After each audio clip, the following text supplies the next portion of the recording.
누구나 노인이 되기 때문에 모든 노인에게 공평하게 연금을 주겠다고 한 공약은 그만큼 상징성이 컸습니다. 따라서 이를 수정한다고 할 때 그만한 파장이 뒤따를 수밖에 없는데요. 박근혜 대통령의 대선 공약 입안의 한 축을 맡았던 김광두 국가미래연구원장과 이 문제를 놓고 잠깐 좀 얘기를 나누겠습니다. 김광두 원장은 대선 때 새누리당 국민행복추진위원회 힘천경제추진단장을 맡은 바도 있습니다. 어서 오십시오. 네, 안녕하세요. 예, 반갑습니다. 자, 상황이 이렇게 됐는데 어떻게 보십니까? 이렇게 복지 공약은 어쩔 수 없이 축소될 수밖에 없다 이렇게 판단을 하십니까? 우선 며칠 사이를 놓고 보느냐, 또 길게 보느냐 하는 문제인데요. 예, 최근에 오늘 지금 이 이슈는 진영 장관 문제로부터 생긴 거 아니겠습니까? 예. 이것만 가지고는 아직은 좀 판단이 빠르다고 봅니다. 예. 왜냐하면은 65세 이상 모두에게 20만 원을 준다. 이거는 그 자체에 문제가 있다. 이렇게 생각하는 사람이 많았거든요. 예. 이건희 회장이 20만 원이 필요하겠어요? 정몽구 회장도 20만 원 필요 없을 겁니다. 예.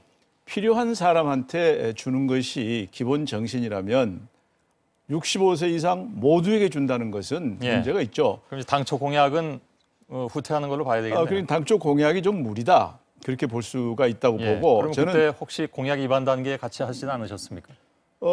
같이 했지만 예. 이 자체에 대해서는 저는 직접적으로 그 위반하지는 않았는데요. 이쪽은 또 이쪽 하시는 분들이 있기 때문에 예. 그러나 저는 65세 이상 모든 사람에게 20만 원씩 준다.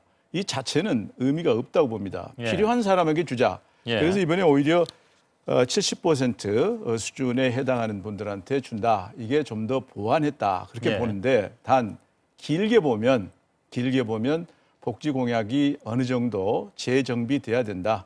그렇게 봅니다. 예. 길게 보면 복지 공약을 재정비한다는 건 일정 부분 수정 내지는 후퇴도 염두에 그럴 둔다는. 가능성이 높다. 왜냐하면 세금이 잘 거치지 않기 때문에 예. 경제 성장이 생각보다 낮기 때문에 예. 돈이 안 거치면 선택을 할 수밖에 없지 않겠습니까? 그런데 이런 지적도 있습니다. 그러니까 그 공약을 위반할 때 이미 그 이후의 경제 상황에 대해서 그렇게 낙관적인 것은 별로 없었다. 그러니까 경제 사정이 좋아질이라고 예측한 사람은 별로 없었는데 너무 낙관적으로 보고 공약을 또 후하게 세운 것이 아니냐라는 얘기죠. 그건 그렇지 않죠. 우선 경제 지기 자체가 어렵고요. 예. 그다음에 지난해 정부가 금년의 경제 성장을 4%로 봤습니다. 예. 4%를 보고 재정 예산을 짰어요. 예. 그 당시에 정치하시는 분들은 정부가 4%를 기준으로 해서 짠 거 예. 이걸 바탕으로 생각을 했죠. 예. 그런데 금년에 들어오니까 경제 성장이 2.3% 이렇게 내려간 거 아닙니까? 예. 그러니까 세수 부족 자체가 심각해진 거죠. 예. 그러나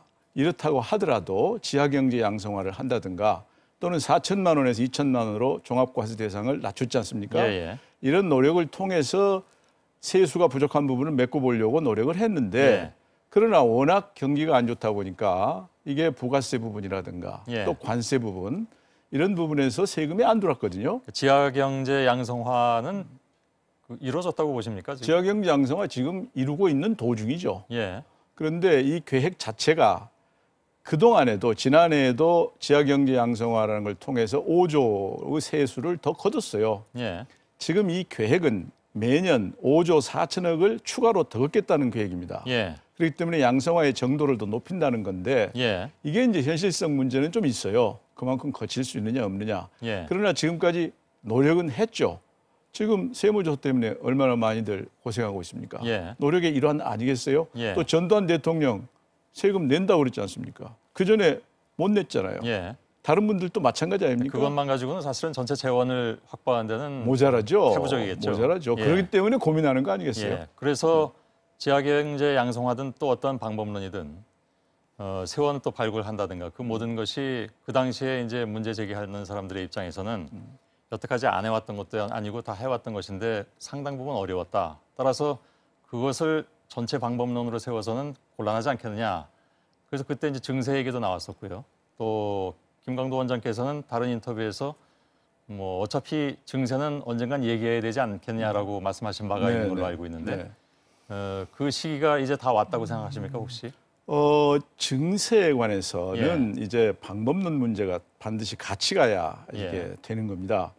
그러니까 세금에 대해서 국민들이 저항을 안 하려면은 세금을 걷어가는 정부가 이 돈을 어디다 쓴다 하는 걸 확실하게 투명하게 보여줘야 되고 예. 동시에 그것이 국민들한테 다시 혜택이 돌아가는 그 메커니즘이 분명해야 됩니다. 예. 그래야 저항이 없거든요. 그런데 증세 자체는 복지 약속한 거를 그대로 지켜야 되겠다. 확실하게 이건 그대로 지켜야 되겠다. 예. 그런데 돈이 없다. 그러면 증세해야죠. 예. 그건 당연한 순서죠. 예. 그런데 현재의 상태로 봐서는 아마 그런 논의가 이제 나오게 되는 그런 시점이 오고 있지 않나 그렇게 봅니다. 예.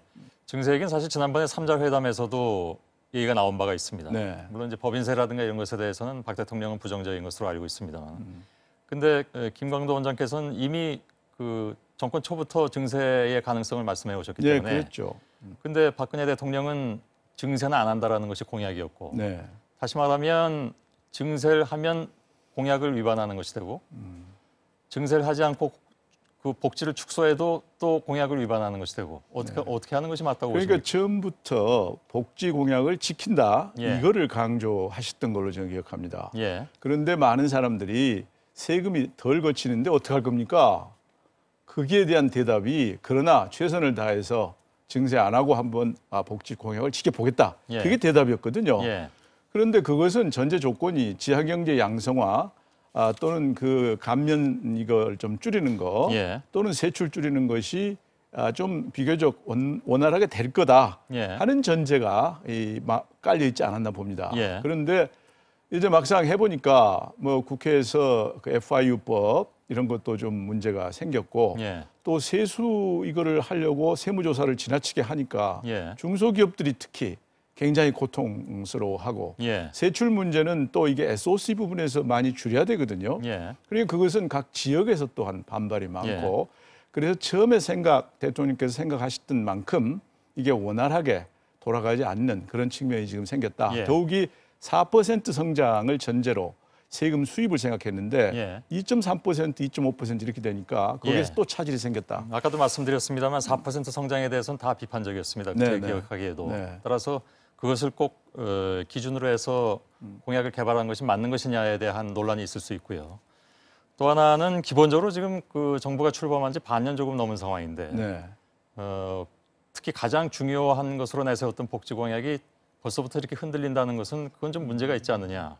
그거는 문제가 있죠. 예. 그러나 이제 상대적으로 이 정부는 돌아가지고 공약 가계부라는 걸 내세웠지 않습니까? 예, 예. 그건 어느 정부도 안 한 겁니다. 예. 말하자면 약속을 지키겠다는 의지를 거기서 보여준 거 아니겠습니까? 예. 최선을 다해서 노력을 하는데 그런데 경제 현상이 예. 생각만큼 안 돌아간다.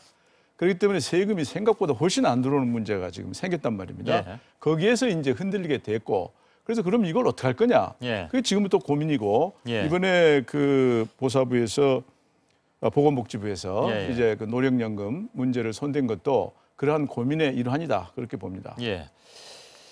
증세를 많이 한다면 어떤 방법이 맞다고 보십니까?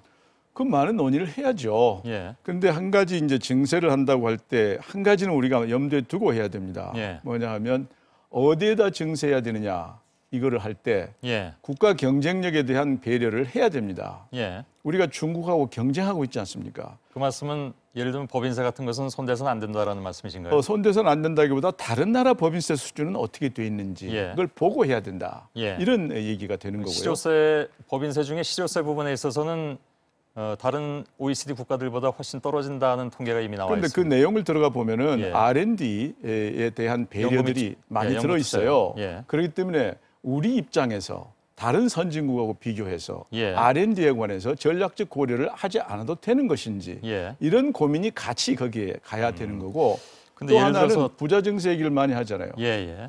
그런데 이것도 기초 통계를 놓고 보면은 예. 종합소득세 기준으로 현재 상위 20%가 전체 세금의 예. 93.6%를 내고 있습니다. 예. 그렇기 때문에 그것도 그렇게 쉽게 그럼 나머지 20%가 99% 내시오. 예. 이것도 쉬운 문제는 아니거든요. 알겠습니다. 사실 이 세금은 직접세, 뭐 간접세, 특목세 여러 가지로 생각할 수가 네. 있는데 간접세 같은 경우에는 뭐 모든 국민들이 다 부담을 해야 되기 때문에 그래서 반대하는 분들도 많이 계시고. 네. 근데 아직 세금 얘기가 본격적으로 나오진 않았으니까요. 예, 예. 가정을 놓고 너무 오래 얘기할 수는 그렇죠. 없어서 예. 오늘 이 정도로만 좀 말씀 나누고 나중에 이 얘기가 본격화되면 한 번 더 모시도록 하겠습니다. 26일 날 이후에 또 한번 뵙죠. 예, 그렇게 하겠습니다. 국가미래연구원의 김광두 원장이셨습니다. 고맙습니다. 네, 수고하세요. 예, 예.